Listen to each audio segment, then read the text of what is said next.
Hello students, as we know, rational numbers can be written in the form p by q, where p and q are integers but q is not equal to 0, form the set of rational numbers.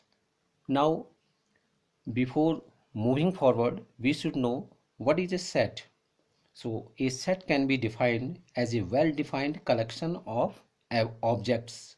I again repeat, a set is a well-defined collection of objects. For example, a set of whole numbers. Second example, a set of integers.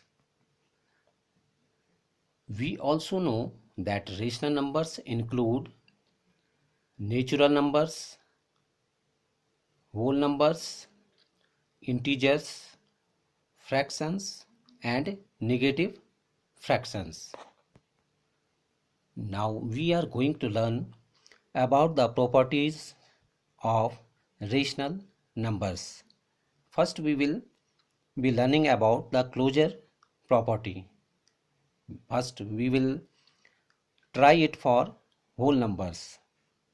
As we can see, the closure property for whole number says that if a and b are two whole numbers, then a plus b is a whole number for any two whole numbers a and b. So let's try it for addition. Suppose there are two whole numbers 0 and 5, then their sum 0 plus 5 is 5 is again a whole number.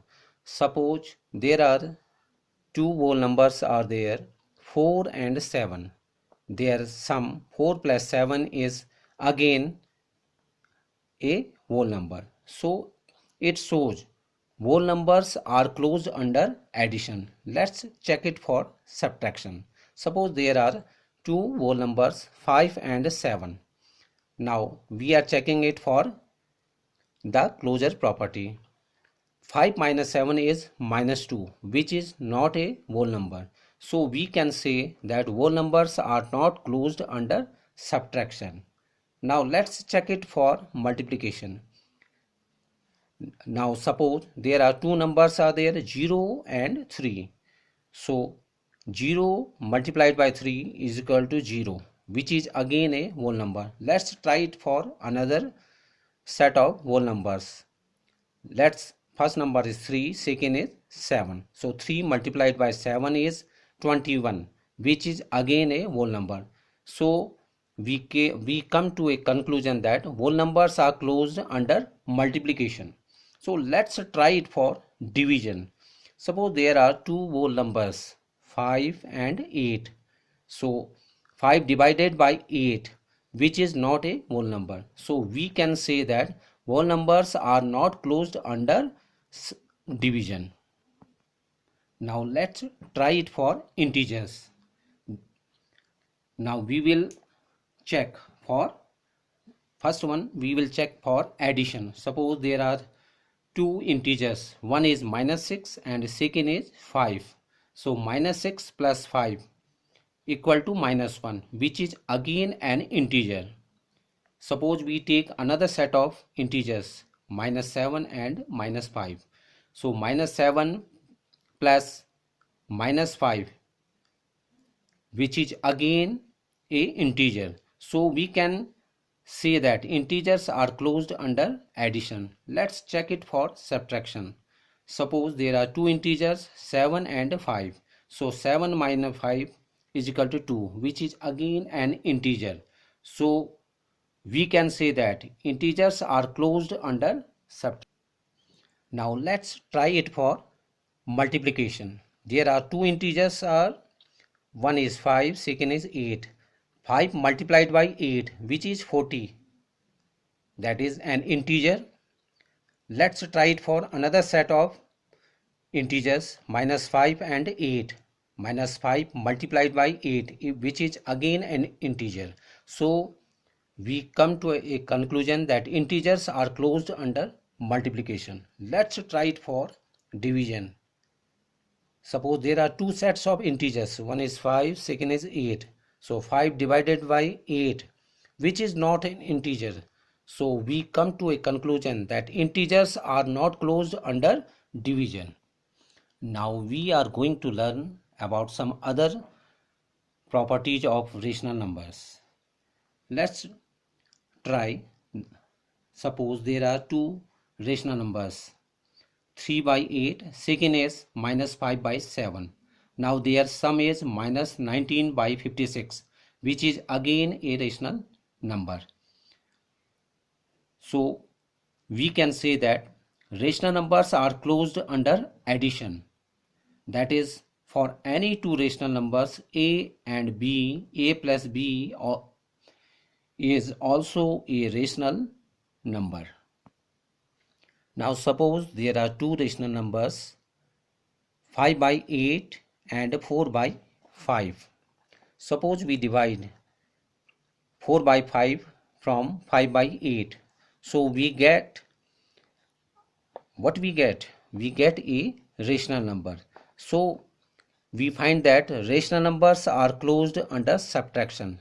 That is, for any two rational numbers a and b, a minus b is also a rational number. Now we will try the property for multiplication.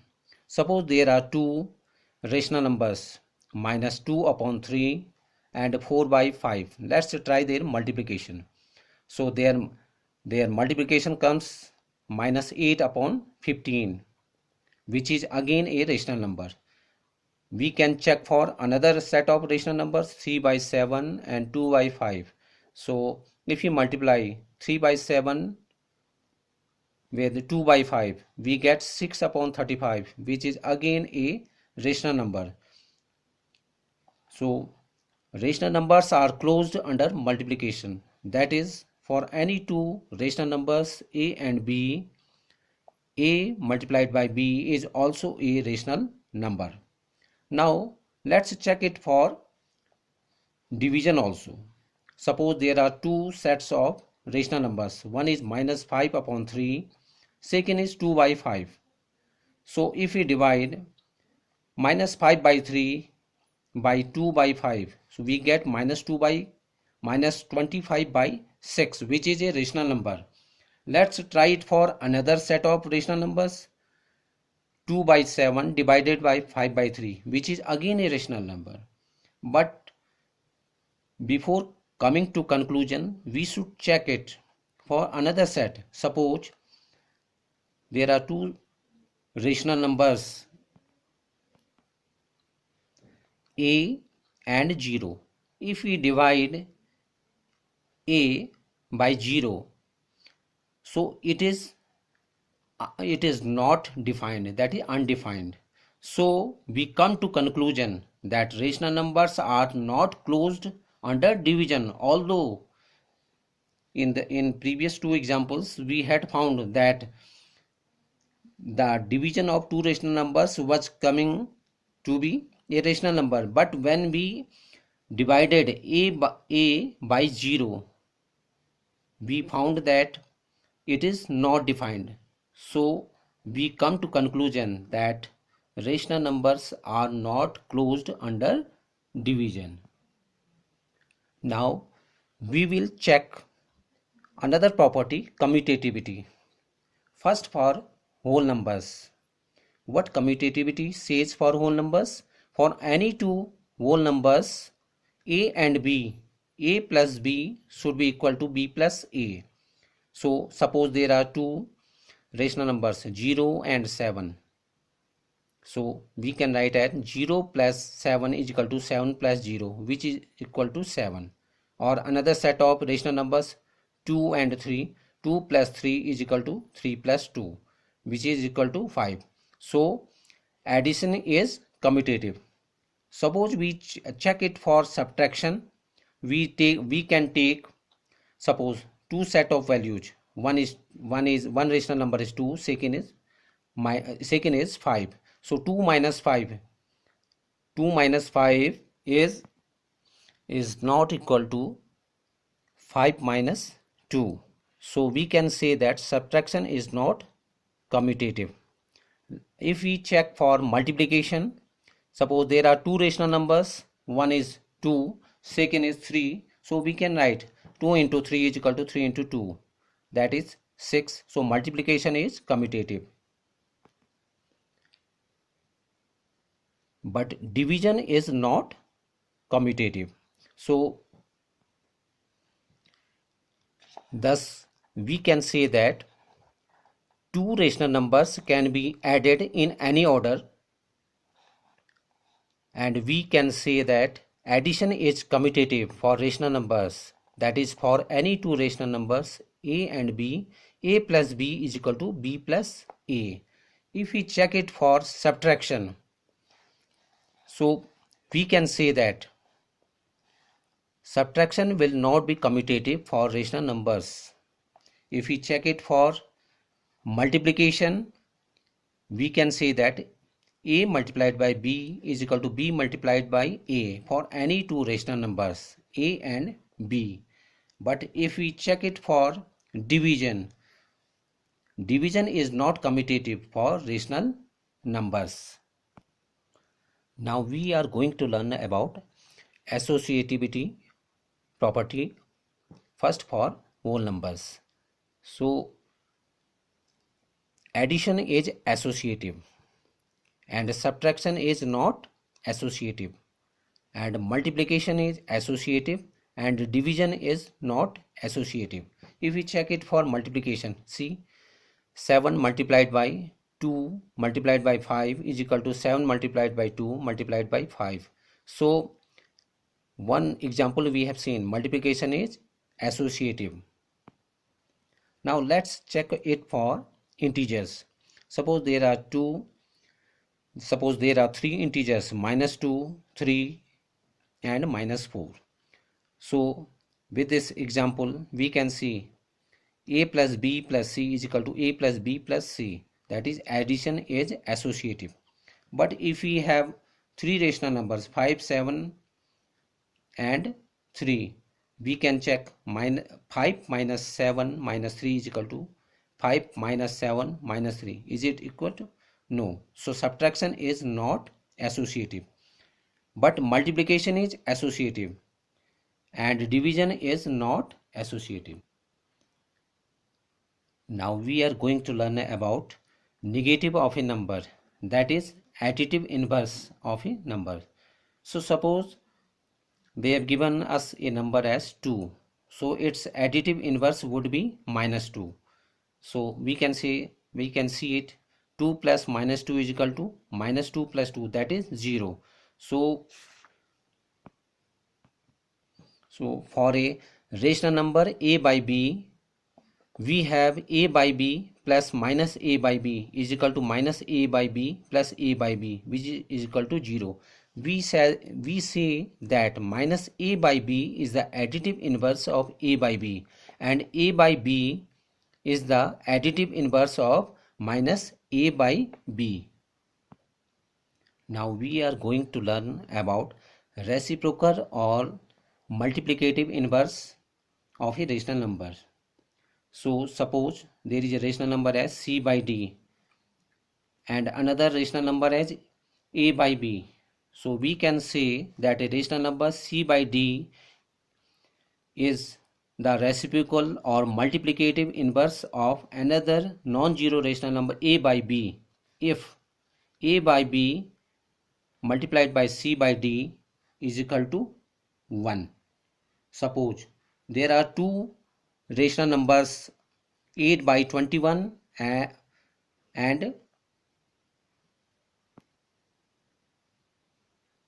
21 upon 8. So if we multiply 8 upon 21 by 21 upon 8, which comes to be 1. So we can say that 21 upon 8 is the multiplicative inverse of 8 upon 21. Now few examples of additive inverse. Suppose we have to find the additive inverse of minus 7 upon 19. So 7 upon 19 is the additive inverse of minus 7 upon 19, because minus 7 upon 19 plus 7 upon 19 is equal to minus 7 plus 7 upon 19, which is equal to 0 upon 19, that is equal to 0. So another example is the additive inverse of 21 upon 112 is minus 21 upon 112. Now another example, this is for additive inverse. Suppose one rational number has been given as minus 21 upon 31. So its additive inverse would be 21 upon 31. As we can see, minus 21 upon 31 plus 21 upon 31 is equal to 0. So today we have learnt about rational numbers, properties of rational numbers, and a few examples of rational numbers. Thank you for watching my YouTube channel. Thank you.